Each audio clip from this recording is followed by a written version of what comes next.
one, but how do you deal with a falling stock market like what we experienced in 2022 and what we're experiencing right now? Actually, the last few days, it's just been falling.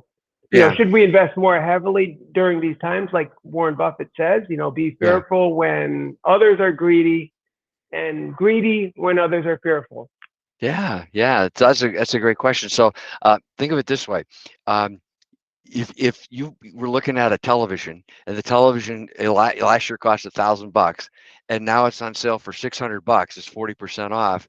Would you want to buy the television? It's the same TV, right? And the Yeah. answer is yeah. We love that. We love things when they go on sale. Like we like to buy them. Yeah.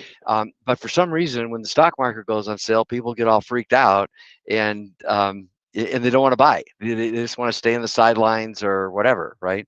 So again, if you start with a good solid financial plan, right, based on principles and based on the circumstances of the client knows that based on the way the plan is designed, there's going to be times when it's going to go down, times when it's going to go up, and you don't worry about it.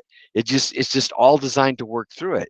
And sure, if you got the money and you can buy things on sale, why not, right?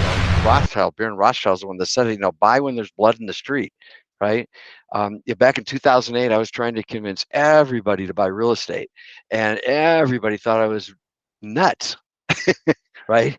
But but the people that followed my advice now have like 10x their returns, because they bought real estate when it was like 30, 40 cents on the dollar, and now it's worth 1,000 times that.